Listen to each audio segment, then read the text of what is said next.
that doesn't have siblings. So in this video, we will discuss the concept and the thinking process of this question. So at the end of the video, you will be able to code yourself. So basically question क्या कह रहा है कि तुम्हें एक binary tree दिया होगा, उसका तुम्हें क्या करना है, ऐसी नोड को प्रिंट करना है जो भी नोड है उसके अंदर, उन नोड को प्रिंट करना है जिनका सिबलिंग्स एग्जिस्ट नहीं करता है। जैसे पहला एग्जांपल है 37, 20 एंड 130। तो यहाँ पे एग्जांपल देखते हैं। जैसे लिखा है 37 एंड 20 एंड 130। तो बेसिकली देखो यहाँ पे ये रूट नोड है, उसके बाद ये इसका ये नोड है, उसके बाद ये इसकी पेरेंट नोड है। तो अब बेसिकली हमें करना क्या है, उन नोड को प्रिंट करना है। आंसर में हमें कौन सी नोड को देना है, जो जिस नोड का सिबलिंग एग्जिस्ट नहीं करता है। जैसे इस नोड की बात की जाए तो इसका सिबलिंग्स मतलब कुछ होगा। अगर यहाँ पे इसका कोई पेरेंट होता, लेट सपोज इसका कोई पेरेंट होता, यहाँ से कनेक्ट होता, तब इसका इधर कोई सिबलिंग होता ना। जब इसका पेरेंट ही नहीं है तो इसकी बात ही नहीं करेंगे। और साथ में ये भी लिखा हुआ है कि हम रूट नोड को कंसीडर नहीं करें। क्वेश्चन में लिखा है root node cannot have a sibling so it cannot be included in the answer। तो root node को तो include नहीं करेंगे आंसर में, तो इसको तो भूल जाओ। तो अब उसके बाद क्या हुई, अब इस नोड की बात कर रहे हैं 20 की। अब 20 का देखो, 20 का पेरेंट क्या है 37। तो 20 का सिबलिंग क्या हुआ, तो सिबलिंग यहाँ पे होता ना कुछ सिबलिंग, मतलब इसका सिबलिंग यहाँ पे कुछ होता अगर नोड पड़ी होती, लेकिन इसका सिबलिंग नहीं है ना। इसका सिबलिंग यहाँ पे है ही नहीं, इसका सिबलिंग 20 का सिबलिंग नहीं है। तो दैट्स वाई ये 20 जो होगा हमारे आंसर में आ जाएगा, क्योंकि क्वेश्चन ने कहा है कि ऐसी नोड को रिटर्न करो जिनका सिबलिंग प्रेजेंट ना हो। तो 20 का सिबलिंग प्रेजेंट नहीं था, तो ये क्या हुआ, इसका क्या हुआ, 20 हमारा आंसर में इंक्लूड हो गया। और सेम टाइप जैसे इधर देखेंगे 133। तो 130 का पेरेंट क्या है 20। तो इसका सिबलिंग क्या होगा, सिबलिंग जो होता वो यहाँ से कनेक्ट होता कुछ इस टाइप से। अगर यहाँ पे होता 130 का सिबलिंग होता तो यहाँ से कनेक्ट होता है, लेकिन सिबलिंग ही तो नहीं है। तो ये हो गया बेसिकली, तो ये जो 130 है ये हमारा आंसर में इंक्लूड हो जाएगा। ठीक है, तो बेसिकली हमें रूट ट्री का रूट दिया होगा, ऐसी जितनी भी नोड हैं जिनका सिबलिंग एग्जिस्ट नहीं करता है उनको हमें आंसर में रिटर्न करना है विद अ सॉर्टेड फॉर्मेट। ठीक है, लेट सपोज एग्जांपल एक और ले लेते हैं तो थोड़ा क्लियर आइडिया आएगा। तो जैसे 1 2 3 लिखा है, जैसे यहाँ पे यही एग्जांपल ले लेते हैं 1 एंड 2 एंड 3। तो मैंने पहले ही बता दिया यहाँ पे रूट नोड की बात नहीं करेंगे, तो मैं डायरेक्ट क्या करूँगा, लेफ्ट लेफ्ट साइड में आऊँगा। मैं इस नोड की बात कर रहा हूँ, तो इस नोड को मैं देखूँगा कि क्या इसका सिबलिंग एग्जिस्ट करता है कि नहीं। तो इसका सिबलिंग देखने के मैं इसका पेरेंट पे जाऊँगा, तो पेरेंट का दूसरा भी चाइल्ड है, इसका मतलब 2 का सिबलिंग एग्जिस्ट करता है, तो 2 तो हमारे आंसर में नहीं होगा। अच्छा सेम टाइम मैं 3 पे जाऊँगा, 3 का सिबलिंग देखने के लिए क्या करूँगा, मैं इसके पेरेंट पे जाऊँगा और उसके दूसरे चाइल्ड देखूँगा। इसका दूसरा चाइल्ड एग्जिस्ट करता है, मतलब 3 का सिबलिंग है, वो है 2। तो ये भी आंसर में नहीं होगा। मतलब हमारा आंसर क्या हो जाएगा, एक एम्प्टी एरे। और अगर एम्प्टी एरे है तो क्वेश्चन ने कहा था कि अगर एम्प्टी एरे है तो हमें आउटपुट -1 रिटर्न करो। तो इस पर्टिकुलर केस के लिए हमारा आंसर क्या हो जाएगा, -1 हो जाएगा। और एग्जांपल और देख लेते हैं, थोड़ा कुछ बड़ा एग्जांपल लेते हैं। लेट्स सपोज 1 हो गया, 2 हो गया और 3। लेट्स सपोज इधर ये 4 हो गया, ये लेट्स सपोज ये 5 ले लेते हैं और ये 6 इस टाइप से ले लेते हैं और ये 7। ठीक है, कुछ इस टाइप से मैंने ट्री ले लिया।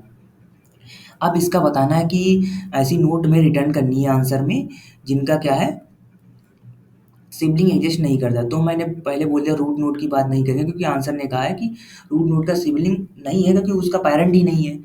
तो अब यहाँ पे इसकी बात करेंगे 2 की। अगर 2 की बात करें तो इसका देखो सिबलिंग एग्जिस्ट करता है कि नहीं, 2 की बात करें तो 2 के पेरेंट पे गए तो इसका 2 के पेरेंट का दूसरा भी चाइल्ड है, मतलब 2 का सिबलिंग है, तो मतलब 2 हमारे आंसर में इंक्लूड नहीं होगा।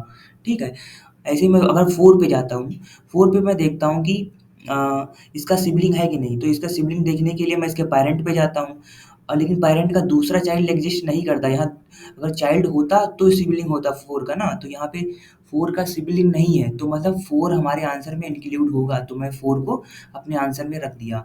उसके बाद मैं 3 पे गया, 3 पे देखा इसका सिबलिंग है कि नहीं, तो 3 का सिबलिंग क्या है, 2 है, क्योंकि इसके पेरेंट पे जाऊँगा दूसरा चाइल्ड इसका 2 है, तो इसका 3 का सिबलिंग 2 है, तो 3 हमारे आंसर में इंक्लूड नहीं होगा। सेम टाइम मैं 5 पे जाऊँगा, 5 का सिबलिंग क्या है? 6 है क्योंकि इसका पैरेंट ये है, इसका दूसरा चाइल्ड ये है, तो ये दोनों सिबलिंग हुए। ये दोनों सिबलिंग हुए तो मतलब ये 5 का सिबलिंग एक्जिस्ट करता है, तो 5 भी आंसर नहीं हुआ हमारा। अब जैसे अभी तुम जाओगे कि इसके लेफ्ट साइड ये लेफ्ट और राइट में जाओगे कि यहाँ नल है तो इसको जाने की ज़रूरत ही नहीं है। फिर इसके बाद मैं क्या करूँगा, अब एक चीज़ ये देख रहे होगे यहाँ पे 1 मिनट रुको, जैसे 6 है, 6 की बात की जाए तो यहाँ पे देखो 6 क्या है, अब इसका देखेंगे इसका सिबलिंग एग्ज़िस्ट करता है कि नहीं, तो इसका सिबलिंग देखने के लिए क्या हुआ, इसके पैरेंट पे जाऊँगा, इसका पैरेंट का दूसरा चाइल्ड एग्ज़िस्ट करता है तो मतलब 6 भी नहीं हुआ क्योंकि 6 का सिबलिंग क्या है 5, तो 6 भी हमारे आंसर में इंक्लूड नहीं होगा। सेम टाइम मैं 7 पे जाऊँगा, 7 पे मैं गया, मैं यहाँ पे देखा कि इसका सिबलिंग एग्ज़िस्ट करता है कि नहीं, तो इसका पैरेंट पे क्या है वो 6 है, 6 का दूसरा चाइल्ड एग्ज़िस्ट ही नहीं करता मतलब 7 हमारा इसका कोई सिबलिंग नहीं है, तो 7 भी हमारा आंसर में चला गया, ठीक है? तो इस तरह से हमारा आंसर क्या हुआ 4,7 इसको सॉर्ट भी कर देंगे, यहाँ पे पहले ऑलरेडी सॉर्टेड है, लेकिन क्वेश्चन ने कहा हमें सॉर्टेड फॉर्म में चाहिए। तो इस टाइप से ये तो क्वेश्चन का डिस्क्रिप्शन हो गया। आई होप तुमने ये क्वेश्चन का डिस्क्रिप्शन समझ में आया होगा। तो अब बेसिकली मैं इस क्वेश्चन को अप्रोच कैसे करूँगा वो देखते हैं, ठीक है? तो इसकी अप्रोचन अप्रो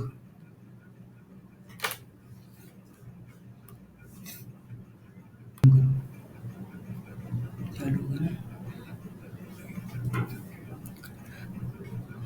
तो अब इस क्वेश्चन की अप्रोच डिस्कस करते हैं। तो इसका अब प्रोसेस क्या रहेगा कि इस रूट को फाइंड करने का जितने भी हमारे नोड हैं, उनको फाइंड करने का प्रोसेस क्या रहेगा? तो बेसिकली हम यहाँ पे क्या करेंगे, डीएफएस का यूज़ करेंगे, डेप्थ फर्स्ट सर्च का।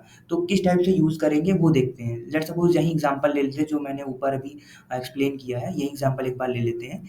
1 एंड 2 एंड 3 सिंपल सा डीएफएस है, जैसे हम लोग कोई भी ट्रैवर्सल करते हैं प्री ऑर्डर या पोस्ट ऑर्डर, सेम टाइप वैसे ही रहेगा, थोड़ा बस मॉडिफिकेशन करना होगा हम लोगों को। तो वही मॉडिफिकेशन करेंगे, हम लोग आंसर अपना अचीव कर लेंगे, बस उतना ही करना है। तो बेसिकली ये हमारा अभी ट्री दिया हुआ है, ये हमारा रूट नोड है। तो इस पॉइंट पे हम क्या सोचेंगे, हमें देखो एक आंसर वेक्टर बनाना पड़ेगा जिसमें हम अपना आंसर स्टोर करेंगे। वो तो मैंने एक बना लिया, ठीक है? ये मैंने एक आंसर वेक्टर बना लिया जिसको मुझे स्टोर करना पड़ेगा, अपने जितने भी रूट नोड है उसको मैंने एक ज़रूरत पड़ेगी आंसर वेक्टर बनाने की। ये एक हमें क्वेश्चन में हमारा एक ट्री दिया हुआ है। अब बेसिकली हमें ज़रूरत क्या पड़ेगी?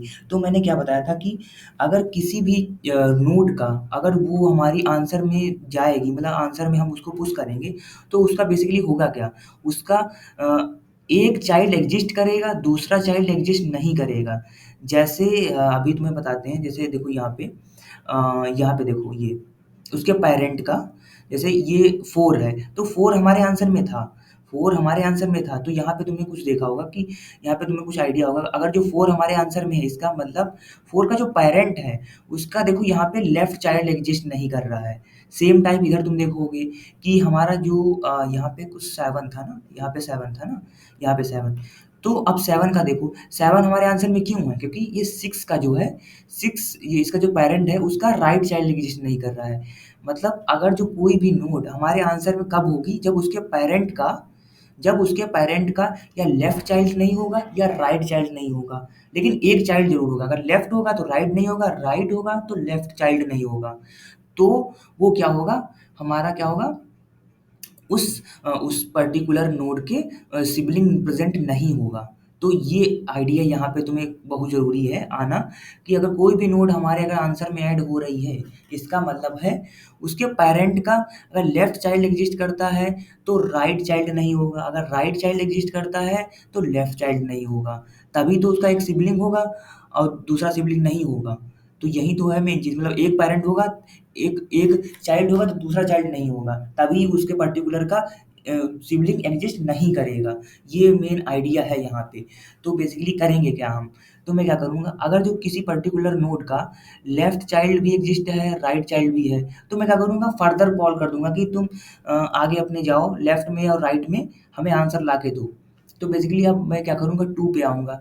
2 पे मैंने लेफ्ट के लिए कॉल कर दिया, तो बेसिकली मैं 2 पे क्या करूँगा, देखूँगा कि इसका देखो लेफ्ट, अब 2 पर्टिकुलर नोड पे मैं देखूँगा कि इसका लेफ्ट चाइल्ड एक्जिस्ट नहीं कर रहा है, लेकिन राइट चाइल्ड एक्जिस्ट कर रहा है। यहाँ पे ही मेन चीज़ है देखो, इसका लेफ्ट चाइल्ड एग्जिस्ट नहीं कर रहा है लेकिन राइट चाइल्ड जो है वो एग्जिस्ट कर रहा है। इसका मतलब है जो ये राइट चाइल्ड होगा उसका सिबलिंग नहीं होगा। तो मैं इस 4 को अपने आंसर में पुश कर लूँगा, ठीक है? तो यहाँ पे क्या देखा तुमने, अगर कोई भी पर्टिकुलर नोड पे उसका एक चाइल्ड एग्जिस्ट कर रहा है, दूसरा चाइल्ड नहीं है, तो जो चाइल्ड एग्जिस्ट कर रहा होगा वही हमारा आंसर होगा, क्योंकि उसका दूसरा चाइल्ड है ही नहीं उसके रिस्पेक्ट में, तो वही हमारा आंसर होगा, ठीक है? अब जो भी हमारा आंसर मिल गया, लेकिन मैं उसके लिए फर्दर कॉल करूँगा। जैसे इसका राइट चाइल्ड था, तो मैं इसके लिए फिर राइट के लिए फिर से कॉल करूँगा। अब यहाँ पे देखूँगा राइट इसके लिए कॉल जाएगी, इसके लिए कॉल जाएगी। अब इसका देखो लेफ्ट चाइल्ड भी एग्जिस्ट नहीं करता है, राइट चाइल्ड भी एग्जिस्ट नहीं कर रहा है, नहीं करा, मतलब ये क्या है, एक तरीके से ये एक लीफ नोड है। तो यहाँ पे इसका दोनों चाइल्ड एग्जिस्ट नहीं कर रहे हैं, तो अब होगा क्या बेसिकली, दोनों चाइल्ड एग्जिस्ट नहीं कर रहे हैं, तो मैं एक कंडीशन ये लिख सकता हूँ, अगर कोई दोनों चाइल्ड एग्जिस्ट नहीं करते तो उसके फर्दर जाने की ज़रूरत ही नहीं है। तो मैं अगर लिख देता हूँ कि अगर लीफ नोड पे आ चुका हूँ, तो मैं फर्दर कॉल नहीं करूँगा, डायरेक्ट वहाँ से रिटर्न कर जाऊँगा, क्योंकि इसके आगे तो कोई होगा ही नहीं, तो मैं यहाँ से डायरेक्ट रिटर्न कर जाऊँगा। फिर इसके बाद यहाँ से रिटर्न कर जाऊँगा, फिर मैं क्या करूँगा, यहाँ 1 पे मैं आया तो राइट के लिए कॉल गई थी। अब मैं पर्टिकुलर 3 के लिए देखूँगा, 3 के हमारे दोनों चाइल्ड एग्जिस्ट कर रहे हैं। अगर किसी नोड के लिए दोनों चाइल्ड एग्जिस्ट कर रहे हैं, तो मैं क्या करूँगा, दोनों के लिए कॉल कर दूँगा, लेफ्ट के लिए भी कॉल करूँगा, राइट के लिए भी कॉल करूँगा।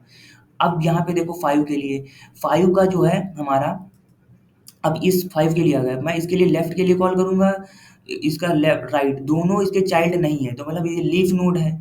अगर ये लीफ नोड है, मैं डायरेक्ट रिटर्न कर जाऊँगा, कुछ भी करने की ज़रूरत नहीं है। अब इसके लिए लेफ्ट के लिए कॉल जा चुकी है, मैं राइट के लिए जाऊँगा। राइट के लिए मैं गया, 6 पे आया, 6 पे यहाँ पे देखो, अब 6 पे क्या है, इसका लेफ्ट चाइल्ड एग्जिस्ट कर रहा है, लेकिन इसका राइट चाइल्ड नहीं है। तो इसका मतलब है ये जो जो हमारा जो एग्जिस्ट कर रहा है, वही जो है वो जो नोड होगी उसका सिबलिंग एग्जिस्ट नहीं करेगा। तो मैंने 7 उसको मैंने आंसर में पुट कर लिया, और क्या किया, मैंने इसके लेफ्ट के लिए ही कॉल कर दिया, जो है उसके लिए मैंने कॉल कर दिया। अब 7 क्या है, इसका लेफ्ट भी नहीं है, राइट भी नहीं है, मतलब लीफ नोड है, तो डायरेक्ट तुम क्या करो, रिटर्न कर जाओ, मतलब इसके आगे जाने की ज़रूरत ही नहीं, क्योंकि आंसर ही नहीं मिलेगा मुझे। तो मैं लीफ नोड अगर मिल जाती तब भी मैं रिटर्न कर जाऊँगा। अगर ये कंडीशन नहीं लिखोगे तब भी तुम्हारा चल जाएगा, क्योंकि इसके आगे तुम कॉल करोगे तो होगा क्या बेसिकली, फिर से नल मिल जाएगा, और मैंने पहले ही अगर डिफिनी ऊपर ही मैं क्या कर लिख दूँगा, एक बेस केस लिख दूँगा, अगर रूट नल है तो डायरेक्ट रिटर्न कर जाओ, तो हमें एक फर्दर कॉल जाने की ज़रूरत नहीं पड़ेगी, तो मैं डायरेक्ट यहीं से रिटर्न कर जाता हूँ, क्यों हमें ऊपर जाना फर्दर कॉल के लिए। तो मैं ये भी कंडीशन लिख दूँगा साथ में। तो अब तुम्हें कुछ आइडिया हो गया होगा, मैं बेसिकली मैं क्या करूँगा, मैं केवल एक ट्रैवर्सल करूँगा, बस मैं देखूँगा हर एक पर्टिकुलर नोड पे, अगर उसका लेफ्ट चाइल्ड एग्जिस्ट कर रहा है, पहले देखूँगा कि अगर दोनों चाइल्ड एग्जिस्ट कर रहे हैं, मतलब उसके लिए फर्दर कॉल कर दो। अगर एक चाइल्ड एग्जिस्ट कर रहा है, एक चाइल्ड नहीं एग्जिस्ट कर रहा है, तो जो एग्जिस्ट कर रहा है वही हमारा आंसर होगा, और उसके लिए फर्दर कॉल कर दूँगा। बस ये हो गया। अब एक ऐसा केस हो सकता है कि दोनों चाइल्ड एग्जिस्ट ना कर रहे हों, तो दोनों चाइल्ड एग्जिस्ट नहीं कर रहे हैं, इसका मतलब है वो लीफ नोड है, लीफ नोड के आगे जाने की ज़रूरत ही नहीं है, तो वहाँ डायरेक्ट रिटर्न कर जाओ। तो ये 4 केस बनते हैं कि मतलब 4 टाइप का हो सकता है, क्या-क्या होगा। तो आई थिंक तुमको ये थिंकिंग प्रोसेस समझ में आया होगा कि बेसिकली क्या क्वेश्चन क्या कह रहा है, क्या कहाँ जाने की कोशिश कर रहा है। तो अब हम लोग कोड करते हैं, तो कोड से तुम्हें ज़्यादा क्लियरिफिकेशन मिलेगा, तो अब कोड करते हैं, ठीक है? मैंने कोड में क्या बताया था कि हमें एक अपने आंसर को स्टोर कराने के लिए वेक्टर की ज़रूरत पड़ेगी। तो मैं ग्लोबली भी स्टोर कर सकता हूँ, लेकिन मैं यहीं स्टोर कर लेता हूँ। इसके अंदर ही आंसर बना लेता हूँ, उसको बाय रेफरेंस सेंड कर दूँगा, ठीक है? अब मैं क्या करूँगा, एक फ़ंक्शन कॉल करूँगा, अपने ये जो नोड है उसको भेज दूँगा जो हमारा दिया हुआ है रूट नोड, और अपने आंसर को भेज दिया। उसके बाद मैं क्या करूँगा, ये चलो अब क्या लिख रहे हैं, फ़ंक्शन ही लिख देते हैं, वॉइड सॉल्व, उसके अंदर हमारा नोड स्टार ये रूट है, उसके बाद मैं ये वेक्टर को ले दूँगा बाय रेफरेंस, ठीक है? अब बेसिकली मैंने क्या बताया था, पहली कंडीशन कि बेस कंडीशन में क्या लिखूँगा, अगर रूट इक्वल्स टू नल है, तो कुछ भी नहीं करना, सिंपल सा तुम रिटर्न कर जाओ। अब पहला केस क्या हो सकता है, पहला केस मैंने बोला कि दोनों क्या करता, लोग लेट्स सपोज पहला केस ही लिख लेते हैं। पहला केस ये हो गया, पहला केस फर्स्ट केस ये हमारा हो गया कि वो जो पर्टिकुलर नोड है वो लीफ नोड है, ठीक है?